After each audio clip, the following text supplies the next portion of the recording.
So what happens when you quit drinking alcohol?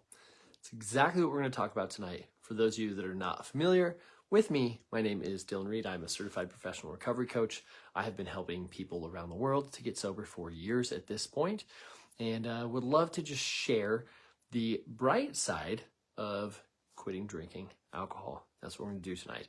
So if you've never ever watched this before, I am taking questions, comments, concerns, any of that stuff. Drop it in the comment section. I'm here to socialize. I'm here to engage with you guys. Yes, I do want to talk about some of the great things that happen when we get sober, but really, what I want to do is engage with you. I want to help you guys through whatever struggles you might have, or maybe help you through some sort of struggles that your loved one has, whatever that looks like.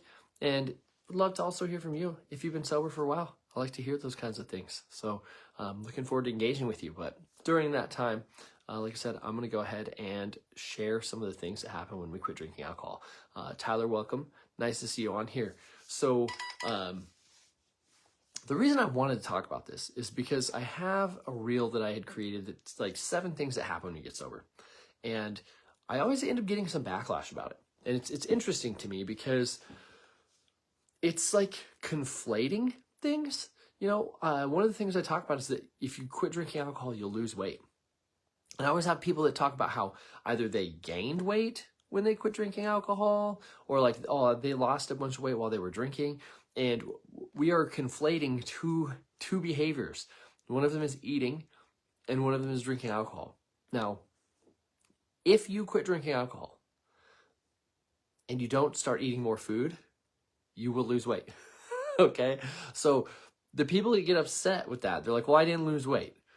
Well, you also ate a bunch of candy, which is super common. I'm not knocking anybody that eats a bunch of candy when they quit drinking alcohol. It's a very common experience. I've experienced that. But we have to realize that we're not gaining weight because we quit drinking alcohol. Like, if you consume less calories, which if you quit drinking, you would ideally be consuming less calories, you're going to lose weight. And it's just important for people to understand that. I have a lot of people like, well, I gained weight when I quit because I didn't eat while I was drinking. Well, then now you're eating, and if you're gaining weight that way, it's a healthy way. Like, that's a good thing. And the truth is, I would rather see somebody gain a little bit of weight because they're eating a bunch of candy, or like I did, eating a bunch of ice cream, than continue to drink alcohol. But we don't want to blame getting sober with our weight gain, because it's not the same thing. And the reason we don't want to do that is if we blame getting sober for our weight gain, we might not want to continue to stay sober. So we need to understand, like, no, these are separate things. I didn't gain a bunch of weight. I did eat a bunch of like junk food when I got sober, but I also started exercising more, which calories in, calories out. If you're exercising more, you're not going to, hold on to those calories. You're going to be using them, consuming them, that kind of thing. But it's just important to recognize that the truth is, if you quit drinking alcohol, hypothetically, all things being equal, you should start losing weight. Another one is I say that you'll start to sleep better, which is objectively true, whether we realize it or not, okay? Yes, it might be difficult to fall asleep at first, but the reality is that you're actually going to get quality sleep for the first time in who knows how long. Because when we're drinking alcohol, our sleep architecture is diminished. It is we don't get the sleep that we need to be getting. Like, we are passing out. And I don't mean like get so drunk that you pass out where you're like sitting or something like that. But I mean that you're not getting restorative, regenerative rest if you've been consuming alcohol and then you go to sleep. So you will sleep better. You just might not sleep awesome at first because it may take a while for you to get in the rhythm of being able to sleep on your own. And if you're experiencing that, by the way, there are plenty of things that can be done. I have taken things like L-theanine. I still take it from time to time. If I know that I want to get a bunch of rest, like let's say that I trained really hard the day before, like not the day before, that day, like during the day before that night, or I'm going to train really hard the next day, I will take L-theanine because I want to just go to sleep, stay asleep, and rest. In the beginning, I didn't take L-theanine. I took things like melatonin. I took things like diphenhydramine, which is just over-the-counter allergy medication.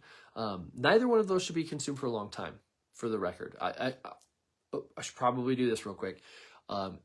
This is not medical advice, okay? I am not a doctor. I'm not giving medical advice. I'm sharing my experience and any sort of research that I did around the choices that I was making.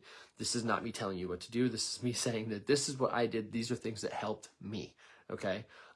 So in the beginning, diphenhydramine and melatonin, they worked wonders to help me fall asleep. Once I learned more about melatonin, I have a whole blog article that I wrote. I could post it up on my profile. I should probably do that sometime soon. But I wrote a whole blog article on sleep hygiene and ways to improve sleep, because I do know that some people, yeah, it's difficult to fall asleep maybe when you first get sober, but you are sleeping better objectively again. So if you need to use things, you can also take things like magnesium. There's a thing called apigenin, which is like what's in chamomile tea, distilled, I don't know, concentrated into a supplement. Those things have all been shown through studies to improve sleep, help us fall asleep, help us stay asleep, that kind of stuff. So if you're having trouble sleeping because you've quit drinking alcohol, what we have to do is ask ourselves, like, what is alcohol keeping us from? Like, the diminished sleep, okay, if it does occur for you, it won't be permanent. That's one thing you need to understand. If you can get yourself into a routine and go to bed around the same time, get up around the same time, try to get sunlight earlier in the morning, try to eat some breakfast, do those kinds of things, you're going to create a sleep routine that your body's going to just fall into, because that's what your body wants to do. So write it out. But the reality is if you keep drinking, you're still dealing with that thing forever. So one continues to stay bad. One might not be great at first, but gets a lot better. To me, that's like, it's a pretty easy decision. If you're concerned about the sleep thing, you're like, well, I don't want to quit, because of sleep. Okay, well then quit over a weekend. Quit over a holiday like this, where maybe you have 4 or 5 consecutive days where you don't have to work. That's the way to do it.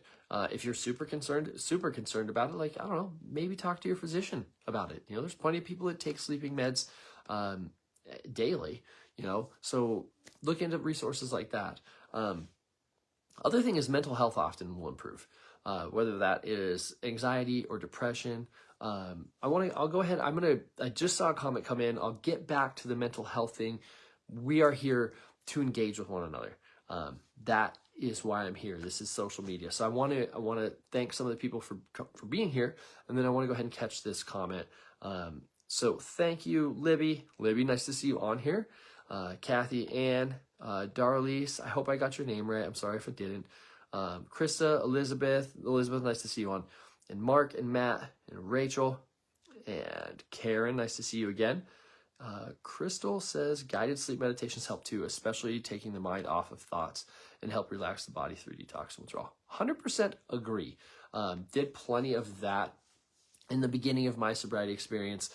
Spent time, I still do it from time to time, not as much, but spent time with just guided meditations, even during the day, like to just calm down, just get out of my, in my head, and out of the moment that might be bothering me a little bit from time to time. So Crystal, thank you. I really appreciate that comment. Marilyn says, good evening from Minnesota. Good evening. Nice to see you on here. And Annette, nice to see you. And Samuel, nice to see you. So back to the mental health thing. Drinking alcohol messes with our hormones. Like that, the pharmacopoeia, we've got a pharmacy in our head that is producing all these different chemicals that make us feel all sorts of different ways, right? And alcohol messes with how that's trying to do it on its own. And we experience a lot of cortisol the next day. That's like where we experience what they call anxiety, right? There are people, like I have worked with clients. I'm not a medical professional, okay? I'm not a mental health professional in the sense that, like, I'm going to diagnose you. I'm not a therapist. I'm a certified professional recovery coach. They're not in the exact same lane, period. So I've had clients who have been on some sort of mental health regimen, taking something for like anxiety, taking things for depression, who have been able to get away from it. I'm not saying that will happen to you, okay? These are things that need to be done under the guidance of medical professionals, period. There's no question about that. But I have had clients who have been able to get away from those things after they've gotten away from alcohol for a prolonged period, which is, I think, incredible, right? I mean, we want to be healthy. We want to be well. And if getting away from a poison, which messes with the chemicals in our mind and in fact induces anxiety, even though in the moment it feels like it alleviates anxiety, makes it worse over time. If getting sober can help you get away from the things that are really, if you think about it, drinking alcohol, the side effect for those people specifically, the side effect of drinking alcohol, like all pharmaceuticals have side effects, right? Drinking alcohol, the side effect happened to be anxiety. The reason I say it like that is because there are certain mental health drugs that you'll take and it will introduce a side effect. So you'll take an additional medicine to counteract that side effect. So with alcohol, people are doing that. They're consuming alcohol because maybe it does help them cope momentarily with anxiety or depression or just the stresses of the day. And then they're taking an anxiety medicine later to deal with the side effect of the drinking, which is anxiety. So you can quit drinking. You can then learn healthy coping mechanisms, different ways to handle the stresses of life and the curveballs that it tends to throw at you. And then we don't have to drink. Not that we ever did, but we don't have to drink and we don't have to take anxiety medicine. So it's a cool thing. It is nice to become emotionally regulated. And that has been one of the most important things in my recovery journey. Okay. So yeah, I have spent plenty of time in therapy. I've spent plenty of time learning different coping mechanisms. I have spent plenty of time learning that truthfully, if I can just create routine in my day and in my life, I'm already dropping the bar. That buzzing anxiety that exists in the back of my mind starts to go away because my brain knows what's going to come next. It's not unsure about what's going to happen from moment to moment. It knows, hey, Dylan's going to get up at about this time. If Dylan has his kids, Dylan's going to take his kids to school. After his kids go to school, he's going to go to the gym or run, whichever one it might be that day. If he doesn't have his kids, then he's going to get up and then he's going to go run or he's going to go to the gym, and then after those things, I'm going to go to work after that. We have this routine, we build routine. And one thing that happens in substance use disorder is we feel like we're fighting fires all the time. This is actually why it's common in professions where there might not be as much routine. People that are like sales professionals and stuff like that, you don't know necessarily day to day what your day is going to look like. So what do? We turn to what I guess we've decided culturally is the most accessible, cheapest, and also socially acceptable way to deal with mental health issues and our stresses. I see it starting to change, and that's good, but I can't tell you. I grew up in Wyoming, have a very Western philosophy. I don't so much anymore, but I grew up with a very Western philosophy, pull yourself up by your bootstraps kind of concept. And the thing is that if you had a bad day, people would just tell you to drink about it. That's it. If your life wasn't going the way you wanted it to, the suggestion was you just need to have a drink. That never solved any of my problems. For the record, if anyone's curious, drinking has never solved any of my problems. It may have allowed me to forget about them for a while, but it's never solved any of my problems.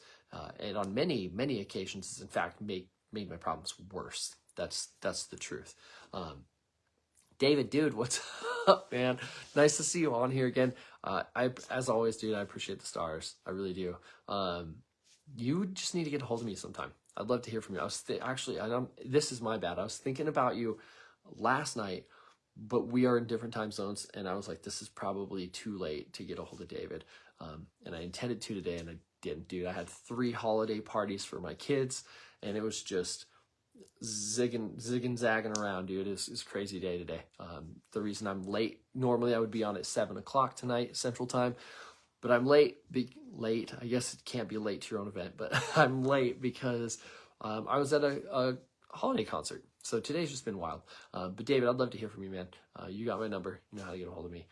Allison, nice to see you on here. And Tony, nice to see you on here. Guys, if you have questions about sobriety, questions about anything related to that, feel free to drop them in the comments. I just love to hear from you guys. I like interacting. It is much more enjoyable for me to be able to have your participation than it is for me to just be up here pontificating. Of course, I have plenty of things that I can share, but it's a lot more fun if I know what to share, because maybe you have something that you're trying to work through. Maybe you're experiencing some sort of issues, and it's something that I can help you with. I would love to do that. Otherwise, I'm going to continue to talking about the what I experienced when I got sober, the benefits that I experienced. Of course, like, getting sober is not always great. The thing is, we have to realize getting sober is in many ways kind of growing up, kind of maturing, kind of coming into our own humanness, which means that sometimes we just have to deal with the yucky things, the yucky feelings, yucky experiences. Bad things happen to us. You know, like when I got sober, my life didn't stop having bad experiences and bad events. I just had to learn to deal with them in truly in a healthier way. But that stuff's all normal. That's just a normal part of being a human being. So it's another one of those things, kind of like the weight loss thing, where you don't want to conflate it. You know, I've seen people do that. Well, I quit drinking. This is what it'll be like. I quit drinking alcohol and things didn't get better. So then the question is always, well, what did you do to improve the things? Like, if you quit drinking, if you have a strained relationship with a partner, just a relative, a friend, an employer, or anything like that, and you get sober, do not expect just by the sheer act that you got sober for it to somehow improve the relationship dynamics with any of those people, because that's generally not how it works. Like, we don't get a prize because we quit drinking alcohol. People don't immediately start to trust you and believe you again because you quit drinking alcohol. That's just not how it works. And the thing is that relationships take maintenance. Like, through the entirety of the the entirety of the relationship, they take maintenance, okay? So what happens in our drinking is we don't maintain things as well. Not even just relationships, like vehicles, homes, all that stuff, our own bodies. So when we get sober, you got to start watering that garden. You got to start taking care of and maintaining the relationships that you have. It can't just be getting sober. It has to be more. It has to be more. So when things don't get better, it's generally because we're not putting in the work. And if things get worse, sometimes it's just because life happened, right? Like, somebody will get sober and then, I don't know, their dog dies or something. Well, they're not the same. There's no correlation. There's no causation. Like, it's just a thing that happened. And then they'll go back to drinking because, well, my life got worse when I got sober. Well, your life didn't get worse because you got sober. Your life, you had a hiccup in your life because your dog died. That sucks, by the way. I've lost pets. It's not a good experience. But the reality is that getting sober didn't do that, right? I got a comment that came in. David said, there seems to be a giant wall between drinking and sober. It seems so far to the other side, like this vast ocean. I see the postcards from people on the other side of how great it is, but it seems so far away. That, my friend, is a pretty common experience, and one that keeps a lot of us from ever even taking action. When I first was trying to get sober, I didn't think it was possible. I thought it was things that other people did. I didn't think that that was something that my life could ever have. I felt this same way. This just impossible chasm between me and that life. Like, I felt like it was a life I wasn't destined for in many ways. Add on top of that, I made a number of mistakes in my drinking, which made it seem even further like I created a greater gap between those things. For me, it was because of a lot of self-doubt. Like, that's really what once I was able to step back and really start to unpack everything that's going on there, I didn't trust myself anymore. So I didn't trust myself to have something like that. I didn't trust I barely trusted myself to have the life I was living, which was like pretty roughshod and it was a lot of just fighting fires. It was a lot of just being exhausted by drinking, exhausted by thinking about drinking, cleaning up messes from my drinking, all of that stuff. So it was like I was just digging. I like the ocean's metaphor, but for me, it was truly like digging a hole. People talk about the rock bottom and keep digging and all that stuff, but it was like that. Like, I was just making a mess and just getting further and further and further and further away from actual recovery, where I started improving my life because I had to do a lot of cleaning up messes when I got sober. I want to make sure that you know that it is possible. And the reason I say that is because we experience this extreme isolation and desperation often when we're lost in alcohol use disorder, which makes us further believe that none of those things are possible for us. And it's a lie. Like, it's a lie. It's a lie. The reason I say that is, like, with all due respect, you're not super unique. You're not super special. You're a super cool dude. You are unique. You are special in your own ways, but not in that way. You're not so special that you can't be saved, that you can't get better, you can't get well. That's just not a thing. I know that is not a thing.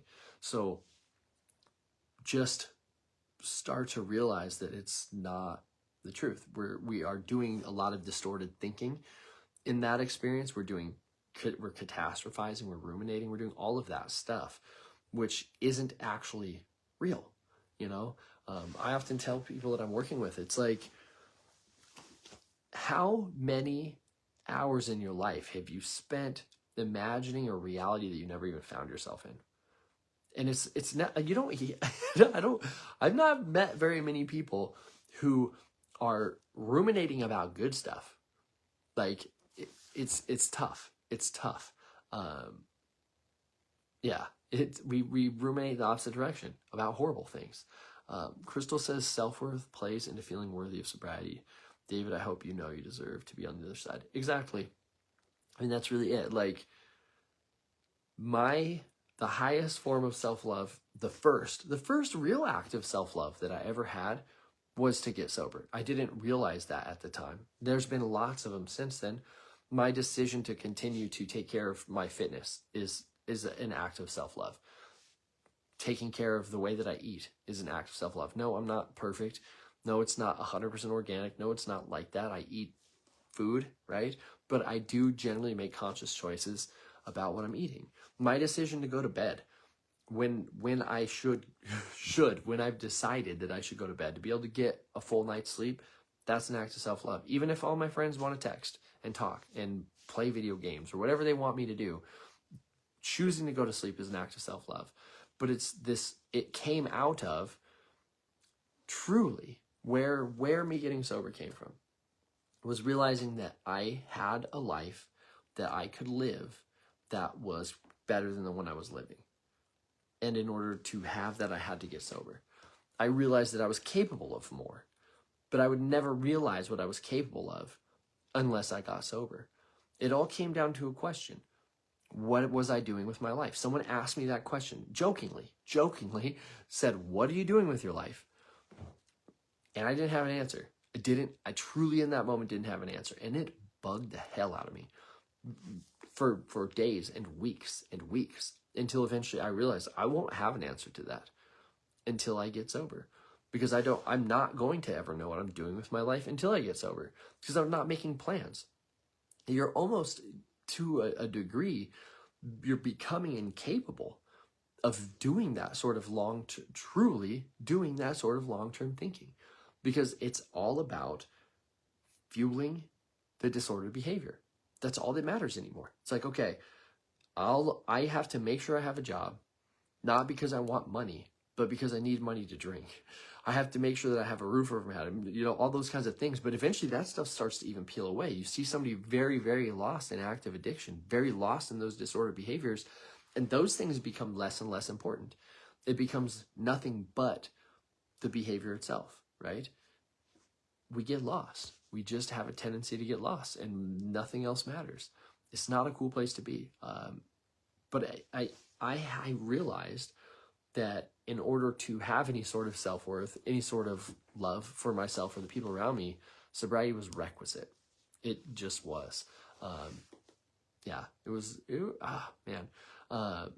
just want to, David, I thank you for sharing that. I mean, That's like a level of vulnerability that a lot of us don't do because we like to be in that place. But it's often through sharing the vulnerability where you do get some things like what Crystal shared that maybe get us to kind of realize like, hey, you know, it can get better. And not only can it get better, there's other people that want better for you. You know, that's a cool thing. Like Crystal wouldn't have said that if she didn't want better for you. And that's incredible. 2 strangers on the internet that someone wants something better for that other person. I love it. I love it. Again, thank both of you for your comments. Anybody, if you feel like dropping a comment, you got a question, anything about sobriety, addiction, recovery, whatever you might want to call it to about this general topic, feel free. Would love to engage with you. Vince and Allison and Nelly, I don't know. I hope your name, maybe it's Annalie. I'm not sure, but it's nice to see you on here. And Michelle, nice to see you as well. So I've been talking about the benefits of getting sober because for me, there were no drawbacks. And again, I said earlier, and it's not to say that everything once you get sober corrects itself and is great, but like, I can't think of a single thing, truly a single thing that alcohol, like removing alcohol from my life somehow made worse. Like nothing, not a single thing. But I can think of like a vast number of things that alcohol did in fact make worse, you know? Like my relationships, like I said earlier, you have to do the work to improve the relationships when you get sober. But the quality of relationships that you have once you get sober is so much better than when you're drinking. There's a presence of mind that doesn't exist when you're inebriated. Like I have shared this story a few times. I'll share it again. Like I remember a time I was putting my son to sleep, and he would have been like, I don't know, between 12 and 18 months probably at the time. And he wouldn't go to sleep. And all I could think was, please go to sleep so that I can drink. Because I didn't drink heavily until like he was asleep. And I think about the 2 kids I've had since I quit drinking. And I didn't have that experience. Instead, I got to be present. I got to be patient. I got to actually help guide them to sleep, which is not what I did with the first kid in any way, shape, or form. And that's just a prime example of what it's like to be present with somebody. And that was not something I had in any of my relationships otherwise. Because it would be, if I'm like at an event, I might be like listening some to like the things that like the people at the table are talking about, but really I'm thinking about either when I'm going to get my next drink, when I'm going to leave so that I can go home and really drink the way that I want to drink. Like those are the thoughts. Those are the things I obsessed about. I wasn't available. It was not emotionally available. I was physically present. It's like the lights were on, but nobody was home all the time. I want to catch some of these comments real quick. Michelle says, I felt the same, David. I was pissed that others were so happy. I didn't feel that until about 2 to 3 months. Now I feel happy. You will too.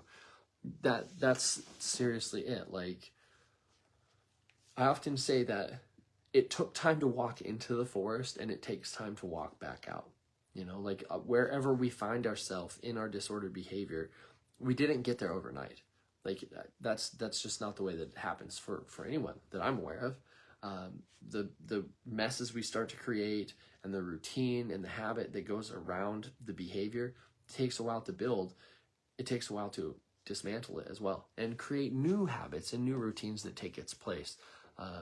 And for me, that's where the happiness comes from. That's the kind of stuff that I do when I'm working with clients. Is like, how do you build a new life?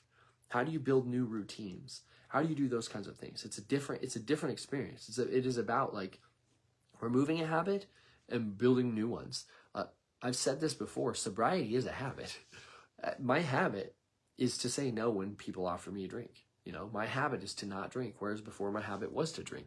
It's still a habit. You know, the absence of one action is still an action.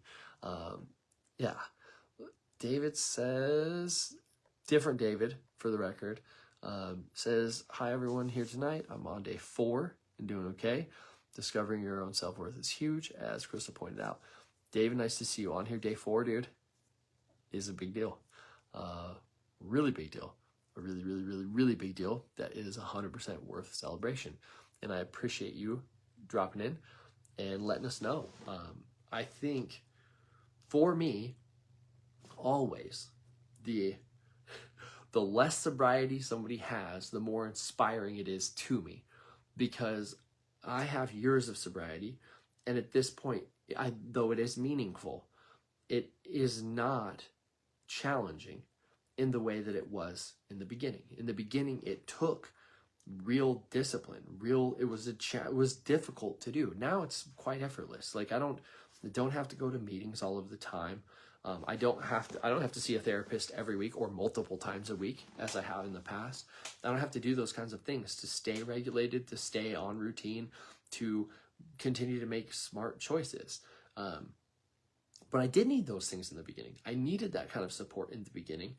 And that's why when I see someone really doing it, like you're in the trenches at that point, I'm super excited to hear about it. And I just applaud the work that you're doing, because that was the hardest part for me and most people. It in my experience has not gotten more difficult the longer I've been sober. It's the complete opposite. So keep at it, man. Keep at it. Thank you for sharing. Elizabeth says, yes, those moments always stood out to me as well. When I would put the kids to bed, I was there fully. I wasn't rushing the process so I could drink. That realization was huge for me. Yeah, it was like, the first time I realized it was like kind of sad in a way, because it came with like a level of like regret or remorse for how I had been with the previous kid. I've mostly worked through that at this point, with an understanding that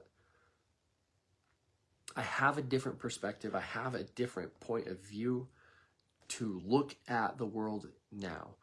What does suck and isn't going away is that an experience with my youngest kid was sacrificed in that gaining of knowledge. But one thing I don't do is, like, some people will be like, well, it's good that happened because now I know better. And I don't actually see it that way. Like, it would be cool to have been present for all of my kids. So it's a bummer that it didn't go that way with him. I am grateful now to have this different perspective, but like, I can't live in regret. I can't live feeling guilty for the choices that I've made that weren't the right choice. It's like, we have to accept the choices, accept the consequences of the choices. It's not always linear. You know, there's times where like we feel bad again about things that happened, but it's a part of the growth process, right? Like, it's just a part of the thing. I got some more comments coming in. Tony says, 10 days in for me, being present for my daughter is one of the most important reasons for me to stay sober. Thank you for bringing that up. Dude, all day. I am sober because of my children. And that isn't always the most popular opinion, because the idea is that like I'm sober for something else. And this is the reality. Everything has external and internal, extrinsic and intrinsic motivators. There's just no way around it. I wouldn't advocate that someone gets sober for like a romantic partner, especially like a short-term romantic partner.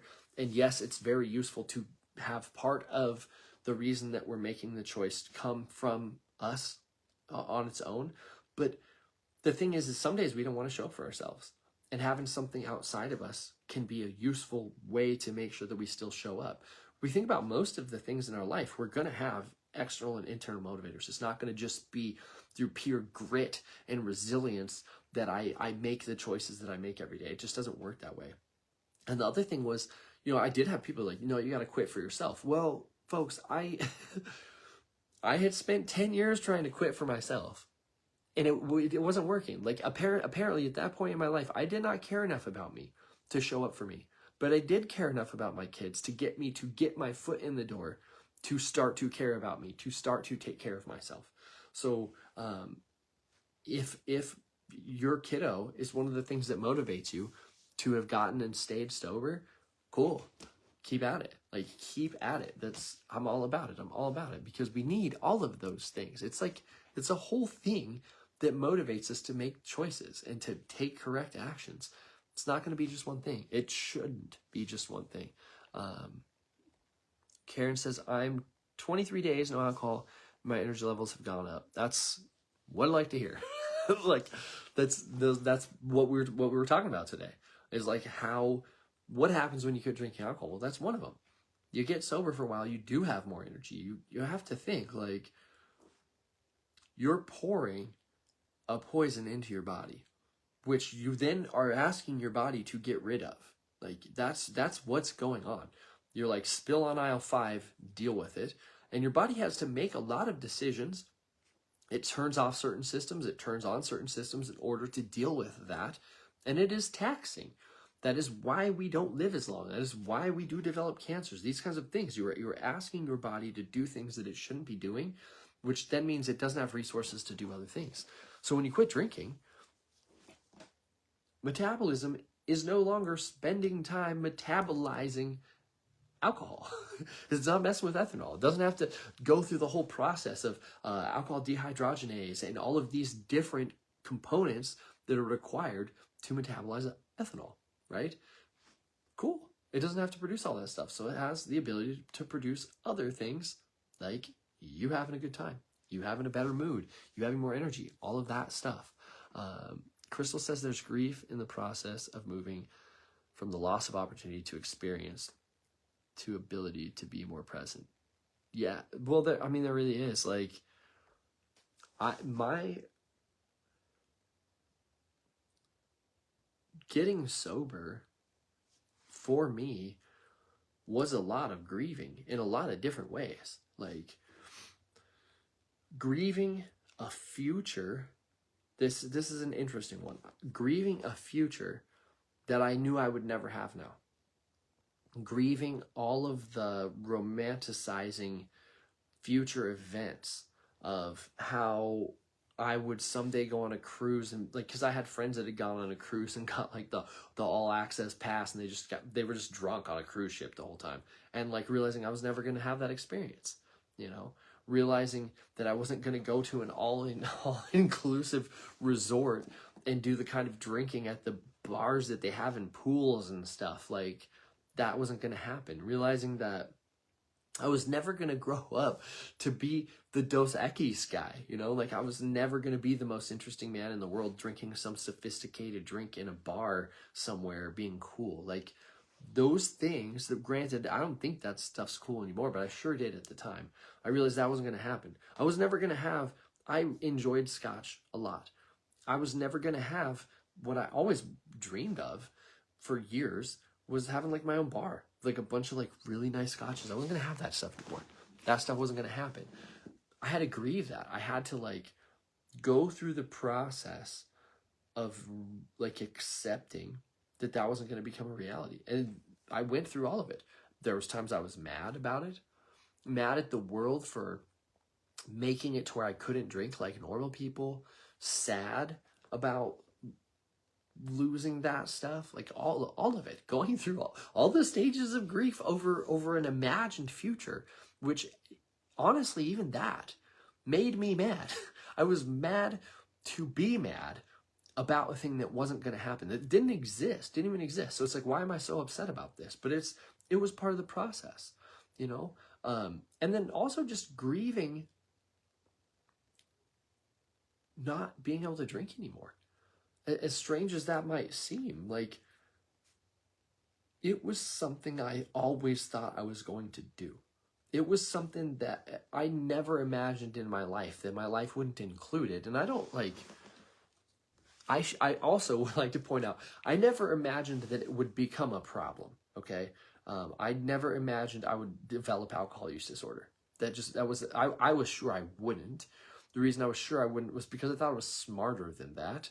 I thought that because I knew people who had it, that I could outsmart it or something. So I never imagined that. I always just imagined that I would be drinking at barbecues and like just being normal. So grieving grieving the reality that I wasn't normal in that sense. I definitely shared some thoughts on how abnormal drinking is in general, for the record. I am not, I've moved through the grief, right? Like at this point, I am truly grateful to be sober. I am grateful that I know better at this point than to drink alcohol. I'm grateful for having the knowledge that it does nothing but diminish my life in some way, shape, or form.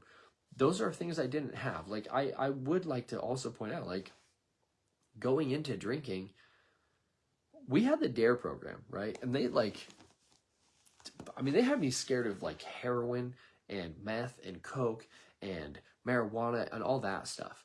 Like they didn't do a very good job painting a picture of the reality of how destructive alcohol can be. That wasn't really a thing.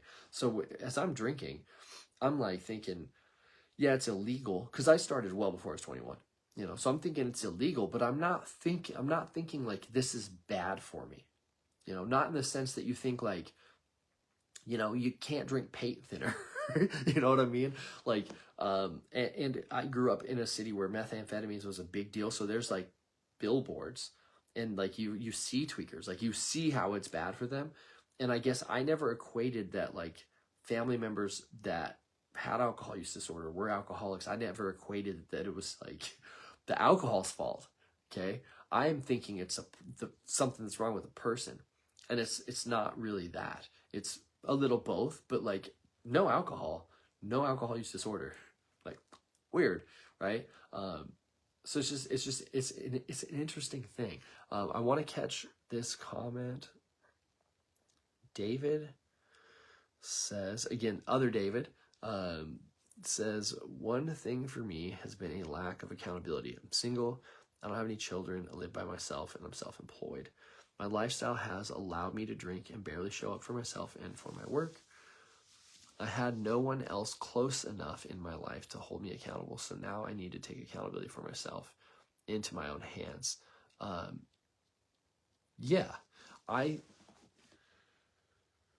had this conversation with someone earlier today. Is like, I had a lot of support systems when so I applaud you if you're like doing it like raw all by yourself, because I needed more than that. I could not hold myself accountable.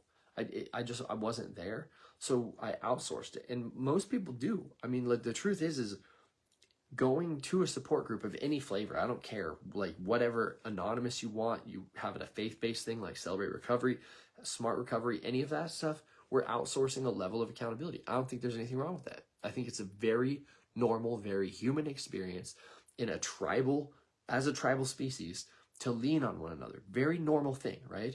But we're outsourcing accountability. Having a therapist, my therapist, truth is at this point, like, not that I'm perfect and 100% healed or anything, but the thing that he does the most for me is creates a level of accountability that I don't have to myself. Because I will talk about something that I'm pretty damn disciplined too, for the record. Like I ran for 5 miles today, did a pull work, like back workout, that kind of thing. Tomorrow I'm running 9 miles. Nobody's making me do that stuff. There's no cookie at the end of it. I don't have a prize. It's just a thing that I do. I handle my nutrition pretty well, but like when it comes to boundaries with people, nah, dude, I would rather people please all day than have to actually say no to somebody, right? So my therapist outsources that accountability, because if I have to draw a boundary with somebody and I don't want to do it, I have to talk to that dude in a week or two, and I have to talk to him about what I did in the situation that I told him about. So do I want to have a conversation with him where I'm like, yo, J-Rod, I screwed up. I didn't do the thing we talked about. Or do I want to be able to be like, hey, I did the thing we talked about. I want to do that. So it's like we're outsourcing that. If we're using some sort of cessation drug, nothing against that. It's the same thing. we're outsourcing accountability, and it's okay. So I just want to say, David, huge big ups. Doing it by yourself. Lean into things though. Like lean into things. Lean into stuff like this. I hope that you are. I hope that that's what you're doing right now, right? Lean into these communities so that you don't have to completely do it all by yourself. Try to find some accountability buddies. Find and also build your network, dude. Being single, not having kids and stuff like that, like, I don't know what your life looks like, and I don't want to make a bunch of assumptions, but if you don't, build a network. Build a network. It's important. We are social animals. Like it is so important for us to be connected to other people. It's huge. Crystal says grief over giving up something that was thought to be a part of identity, but more so grief over the moments where we lost presence while using alcohol. I mentally meant to add that self-forgiveness is huge in healing through the grief of lost time to alcohol use. Yes, absolutely. Yes. The identity thing is huge, really. Like the word decide has a Latin root, decidere, which is to kill off. So it's like, that's what it felt like. When I made the decision to quit drinking, it was like I killed a part of me. A part of my identity no longer existed. And I was well known in my community. It's like 50,000 people. I was well known to be the party guy, to be the dude who's going to show up. I'm going to have beers. I'm going to take shots, and we're going to get crazy. Like that's what was going to happen. And it wasn't like that anymore. I was no longer going to be that person. People couldn't, this is going to sound so silly to say, but people couldn't count on me to be that guy anymore. When in my head, I was always going to be that guy. And I was going to be the guy that was going to show up to like the 20-year class reunion and act a fool. Not anymore, not anymore. Crystal, thank you for that reflection, because that the self-forgiveness part still is, but definitely was the hardest part for me in the beginning, because I felt I was mortified about decisions I'd made and a lot of things in the beginning. David says, I'm not going totally solo. I do have a lot of friends who know of my issue, and they do check in on me, so I do have a good friend network. Dude, awesome. Awesome. It is like one of the most important things, I think, in life in general, especially when we need support from a support group. Crystal says check out some apps too. They have online communities. 100%. I have a Discord server. I'm thinking about, I'm not going to delete it, because there are quite a few of us in there, but most of us are just kind of like been sober for a while now. We don't check in so much. We're not as present as we used to be. Also, I realized that creating an online community, let me wind it back a little bit. When we're trying to change a behavior, we don't want to create more hurdles if possible. We want to create as little friction as possible to that behavioral change, unless the friction we're creating makes it difficult to enact whatever behavior it is. And I say all that to say that I created an online community which requires you to take multiple steps to even be a part of it. Multiple steps that most people haven't even taken. I'm like, hey, get this app that you might not have. Well, before that, like, hey, sign up for it. Hey, get an email about it. Hey, get this app you might not have. Hey, once you get in this app, figure out how to use this app. Like all of that stuff. So what I realized is that it would probably behoove me to make a Facebook community at some point, because we're all here already. I'm not asking somebody to figure out how to navigate new waters in order to show up. I'm saying, hey, here's a group of people that communicate specifically about this issue. And I think it probably would be a good idea, not to diminish Crystal's suggestion, for the record, because there are some really great apps out there that are easy to navigate. Being a part of the communities is not too difficult. But I did realize I've had my own community for like 3 years, and the truth is I think one of the biggest mistakes in creating it was them asking a lot from people who are already having troubles with other things that they are having to do a lot for. So it's like you're asking too much of people to be involved in a community like that. So that's just me talking out loud, I guess, as that got brought up, and I was thinking about that. But I got sober during COVID, okay? Like peak, I don't want to say the word, I'm going to say the word hysteria. Do not take that as me saying whether it was or was not real. I'm just saying the way that people reacted, okay? I guess when we were the most reactionary to it, so like March, April, May of 2020, when we were actually locked down here in the United States, during that time is when I got sober. And one of the things that I had pounded in my head in early recovery was stay connected, stay connected, stay connected, stay connected. To attend meetings, be a part of groups, all that stuff. Just stay plugged in. And then the world was like, nah, just kidding. You don't get that. I wasn't aware of online communities at that point. I'm sure they existed. Like they have to have existed pre-2020. But as we're all aware, we live in the post-COVID world, which is way more digitally connected than it was before. There's way more online communities. There's a lot more Zoom action going on. The vast majority of people are going to have Zoom on their devices. But that wasn't huge. It wasn't big. Like the community I lived in order to stay connected with the humans that I actually interacted with, like people had to like step in and create Zoom meetings, schedules, all that stuff, because nobody knew how to do it. I mean, it's not like a home group had a Zoom meeting, a standing Zoom meeting, because everyone was meeting in person. And then we couldn't meet in person. And then that's where you did start to see really how important support groups were for a vast number of people. You'd have people who had been sober for a long time who relapsed. And I'm not blaming solely the fact that they couldn't be plugged into support groups. It was a difficult time for people to manage, right? But I'm sure it played a role, you know? So it is, I think it is vital as human beings to connect with other human beings. It's important to be able to bond over shared experiences. Ideally, moving in the forward direction, I mean, it can work the other way too. Like we had drinking buddies. I have like sober buddies now, right? But the online communities exist now. Like I can't tell you the number of times that I've had somebody reach out to me, and the thing, like honestly, only thing I've done for some of these people who are now sober for a long time is just get them connected with local resources, get them connected to online communities, because they didn't know where to look. I didn't know where to look when I first was getting sober. Like I didn't know what to do.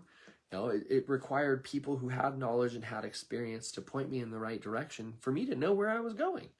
You know, like that's a reality. So now I get to be that for other people. But yeah, David, again, I appreciate you chiming in, man.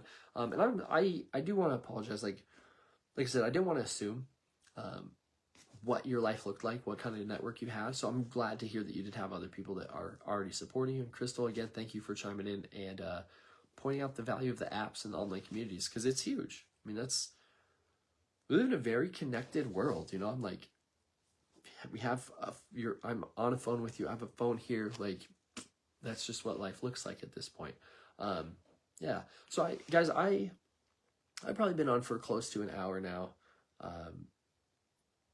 We were just chatting about some of the changes that happen when we get sober.